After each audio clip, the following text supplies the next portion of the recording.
Hi, I'm Dr. Michelle. Dr. Joe. And welcome to the Coping Cafe. Hello there. So just to dovetail on what Dr. Michelle talked about in our last Coping Cafe, I'm going on the quarantine fatigue. So It's a real thing. It's amazing to me, just the low motivation, the low level of just energy that's going through people. Pervasive. And so we're seeing a lot of that in our practice. Yes, absolutely. We talked a lot about how we've just been an influx of calls and patients in our calendar, which is a good thing, but people are really needing extra support right now. Right. I'm finding people who I haven't seen in years who sort of, have moved on, are coming back. It's just, I think it's getting to everyone. It's getting to everyone. And so, in the article I wrote for our blog, which you can visit our website, LonggroveCenter.com. And so it's entitled Battling Quarantine Fatigue. And so, as I said, it's a real thing. Some of the symptoms, and it really varies person to person, but things like Michelle said, feeling tense, anxious, irritable, disruption in eating or sleeping patterns, isolations, feelings of hopelessness. Yeah. Which are very akin to depression in a lot of ways. But I'm hoping that in terms, it's really interesting. Well, I'm not hoping. I'm not hoping that it continues. I'm hoping that, there's an end sometime in sight. I don't know that there is, but I do notice that it is getting very cyclic. Like, I don't know about you, but there's this pandemic fatigue, then a little bit of reprieve, then pandemic fatigue, and then a little, and now some people have been lower throughout the whole time.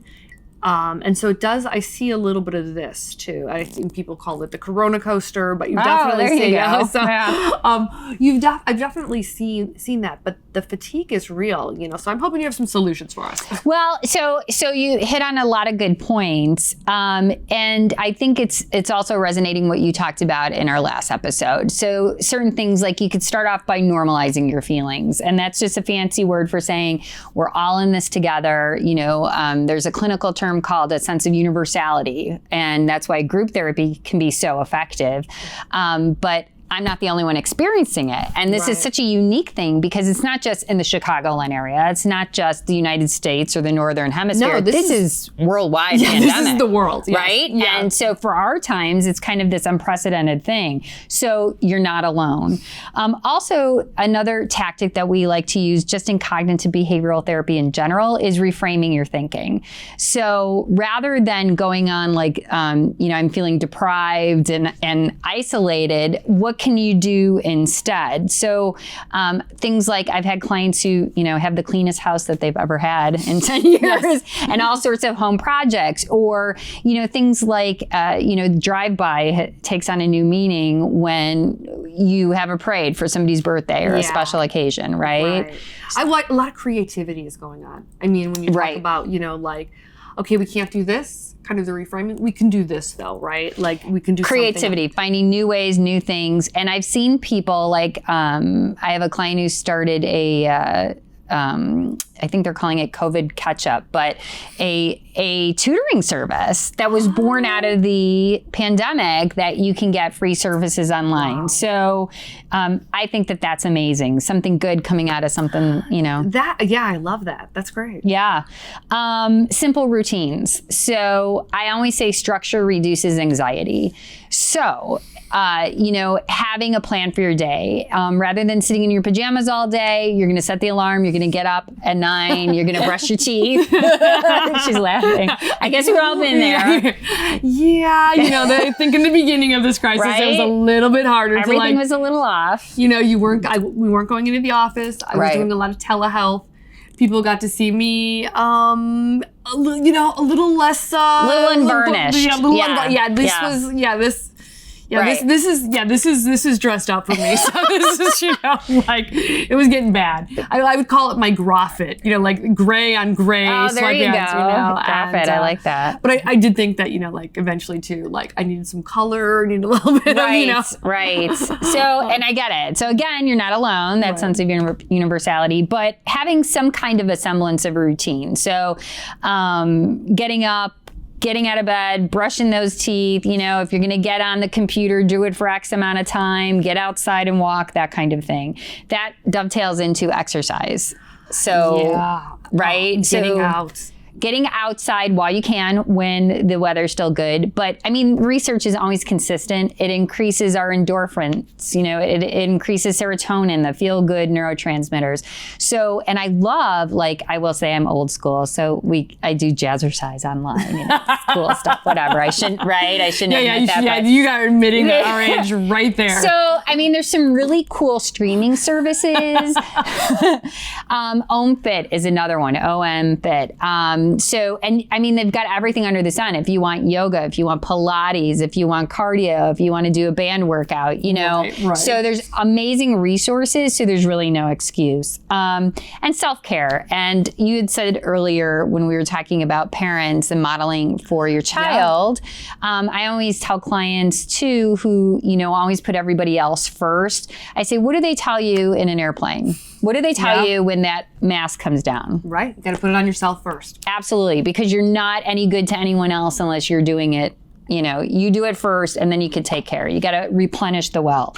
And that goes with just self-care in general. So no, and I think just incorporating all of those ideas. And I want to even go back to even this sense of just getting outside, right? One of the things that even walking outside when it's colder is it's going to get colder, guys. And I know we live in the Chicagoland area, so it's not, it's coming. Winter is coming. It's coming. And so most of the pandemic, we've been on the waiting for spring to happen, and then spring got here. But now we're here and it's nice out. It's beautiful out today. And it's going to get colder. And so one of the things I remember in April, it snowed in the middle of April. April 15th, I think it snowed. We had the most peaceful walk with the dogs. Loved it. Nobody was out. The trees, it just was the kind that just stuck to the tree. It was gorgeous. I would tell people, just bundle up. Right. And do what you're afraid to do, and that is go out in the cold, and you'll be okay. And I was surprised, after we started walking for a while, I was actually kind of warm, and it was absolutely beautiful, and it made my day. So, and you know what the research says? Getting outside, nature, grounding yourself. Those are all good things. The other thing I wanted to say too, when it does get really cold outside in shorter days, I always recommend a full spectrum light, which is a nice thing. So people who have seasonal affective disorder, it's the treatment of choice for it, but you need to get the intensity level are lux. And so you need 10,000 lux, but that's something you could do on days that you can't get outside. And those are actually very inexpensive. Generally, you can get them online for $40. Yeah. They're not Go to Amazon. Verilux is a good brand. Yeah, it's called the Happy Light. I mean, there's so many things out there, many different brands, but also just, really just getting out in the sun when you can. But you're right. Right now is a great time to buy those lights. Yeah, that's a great thing to do. Rainy days. And actually, in terms of if anyone is dealing with depression in general, they found that it's good for depression in general, not just for seasonal affective disorder. But, and you talked about this before too, it's knowing that there is going to be a new normal. It's not if there is, it's when. And I know it would be so much easier if we had a deadline and kind of hunker down and we'll get through this. And it's as Tom Petty says, the waiting's the hardest part. And we're waiting. We're waiting. But it's going to get there. It's going to get there. Yeah. It's eventually. We're in limbo is a huge part of, anxiety. No one wants to sit in limbo. No one wants to sit in limbo. It's very uncomfortable, right? And, and it's just that I don't know when, but it will get better. I don't know what that better is going to look like or how the new world's going to look, but I know we won't be in this forever. And we're a resilient breed, right? And look at what we've been through as a nation, as a world, and we'll get there. So no, I think kindness will prevail and things are going to get better and we'll get a handle on this. And hopefully we'll have a healthier, stronger, kinder nation soon. Absolutely. So thank you for joining us, Coping Cafe. I am Dr. Joe. I'm Dr. Michelle. Have a great rest of your day. Be safe.